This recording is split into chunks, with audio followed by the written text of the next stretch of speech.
Hello friends, તો આજે આપણે ઓરિયો બિસ્કિટ કેક બનાવીશું. ઓરિયો બિસ્કિટ કેક બનાવવા માટે સૌથી પહેલાં આપણે અહીંયા ઓરિયો બિસ્કિટ લઈ લેશું. આ ઓરિયો બિસ્કિટને આપણે એક બાઉલમાં લઈ લેશું. ત્યારબાદ આપણે આ ઓરિયો બિસ્કિટની સૌપ્રથમ ક્રીમને આપણે એક ચાકુની મદદથી કાઢી લેશું. લાસ્ટમાં આપણે કેકને ડેકોરેશન કરીશું. તો આવી રીતે આપણે એક ચાકુની મદદથી બધા જ બિસ્કિટની ક્રીમ આવી રીતે તેની સ્લાઇસ ધીમે ધીમે હળવા હાથે કાઢીને તેને આ સ્લાઇસને એક ઉપર એક ગોઠવીને લાસ્ટમાં તેનું આપણે ફ્લાવર બનાવીશું. તો બધા જ બિસ્કિટને આવી રીતે કાઢી લેશું. તો આવી રીતે બધા જ બિસ્કિટની મેં ક્રીમ કાઢીને હવે આવી રીતે ઉપરથી આપણે ફોલ્ડ કરી લેશું. તો આપણે એક ફ્લાવરનો શેપ થઈ જશે તૈયાર. અને અહીંયા મેં ક્રીમની મદદથી જ નાના નાના બોલ્સને પણ તૈયાર કરી લીધા છે. તેને પણ આપણે કેક ડેકોરેશનમાં ઉપયોગ કરીશું. તો આવી રીતે આપણે બધા જ ફૂલને આપણે તૈયાર કરી લેશું. તમે જોઈ શકો છો એકદમ સહેલાઈથી આવી રીતે હળવા હાથેથી રાઉન્ડ રાઉન્ડ કરશો તો આપણું ફ્લાવર રેડી થઈ જશે.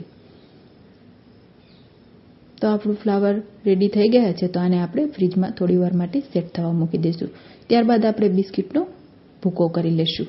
તો બિસ્કિટનો ભૂકો થઈ ગયા બાદ આપણે તેમાં દૂધ ઉમેરતા જઈને આપણે કેકનું બેટર તૈયાર કરી લેશું.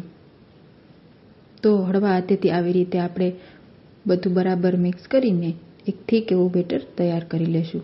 જો જરૂર પડે તો વચ્ચે વચ્ચે આપણે ફરીથી દૂધ ઉમેરતા જઈને કેકનું બેટર રેડી કરી લેશું. ત્યારબાદ આપણે આ કેકના બેટરમાં જો તમને કોઈ પણ ફ્લેવર પસંદ હોય તો તમે અહીંયા એમાં એસેન્સ લઈ શકો છો. મેં અહીંયા વેનીલા ફ્લેવરનું એસેન્સ લઈ લીધું છે. 2 થી 3 ટીપા આપણે એડ કરી દીધા છે. ફરીથી બરાબર મિક્સ કરીને હવે તેમાં આપણે ઈનો ઉમેરીશું. તો અહીંયા મેં 1 ચમચી જેટલો ઈનો લઈ લીધો છે. એના ઉપર આપણે દૂધ અથવા તો પાણી એડ કરીને તેને એક્ટિવ કરીને ફરીથી બરાબર મિક્સ કરી લેશું. ઈનો ઉમેર્યા બાદ આપણે એક જ સાઈડમાં હલાવીને ત્યારબાદ આપણે કેકને બેક થવા મૂકી દઈશું. તો આવી રીતે આપણે હળવા હાથેથી હલાવતા જઈને બધું બરાબર મિક્સ કરી લેશું. ત્યારબાદ તમે કોઈ પણ મોલ્ડ લઈને તેમાં આ બેટરને એડ કરીશું. મેં અહીંયા એક ટીનની તપેલીમાં બટર લગાવીને તેને ગ્રીસ કરી લીધી છે. તેમાં આપણે આ બધું જ બેટરને એડ કરી દઈશું. ત્યારબાદ આપણે એક તવા ઉપર નમક એડ કરીને તેને આપણે ગરમ થવા સાઈડમાં મૂકી દીધેલો હતો. હવે તેમાં આપણે ચોકલેટ ચિપ્સ એડ કરીશું અને આપણે આવી રીતે 2 થી 3 વાર ટેપ કરીને ત્યારબાદ આપણે આ કેકને બેક થવા મૂકી દઈશું. તો આપણે એકદમ સ્લો ગેસ ઉપર આપણે 30 થી 35 મિનિટ સુધી આપણે ઢાંકીને કેકને બેક કરી લેશું. ત્યારબાદ આપણે ચેક કરી લેશું કે આપણી કેક તૈયાર થઈ ગઈ છે. તમે જોઈ શકો છો કેટલી સરસ આપણી કેક એકદમ ફૂલીને તૈયાર થઈ ગઈ છે. તો આપણે એક ચાકુની મદદથી ચેક કરી લેશું. તો એકદમ આપણી ચાકુ ક્લીન આવી ગઈ છે. તો આપણી કેક એકદમ સરસ કૂક થઈ ગઈ છે. તો હવે આપણે તેને ઠંડી કરીને ત્યારબાદ જ આપણે તેને બહાર કાઢીશું. તો કેક એકદમ ઠંડી થઈ જાય ત્યારબાદ જ આપણે તેને બહાર કાઢી લઈશું. તો આવી રીતે એક પ્લેટને આપણે ઊંધી રાખીને કેકને બહાર કાઢીશું. તો તમે જોઈ શકો છો કેટલી સરસ આપણી કેક તૈયાર થઈ ગઈ છે. તો હવે આપણે આને ડેકોરેશન કરી દઈશું.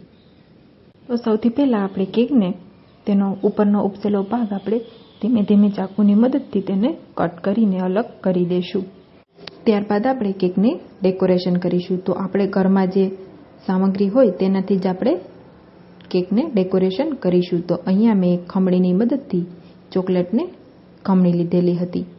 એક સરખું ચોકલેટ ખમણાઈ જાય ત્યારબાદ આપણે જે બિસ્કિટની ક્રીમના ફ્લાવર બનાવેલા હતા તેને આપણે કેક ઉપર લગાવી દઈશું. તો એકદમ સરસ આપણી ચોકલેટ ખમણાઈ ગઈ છે. તો હવે આપણે આવી રીતે બધી જ સાઈડમાં આપણે ક્રીમના ફ્લાવર લગાવીશું. ત્યારબાદ જે આપણે નાના નાના બોલ્સ બનાવેલા હતા ક્રીમના તેને પણ આપણે લગાવી દઈશું.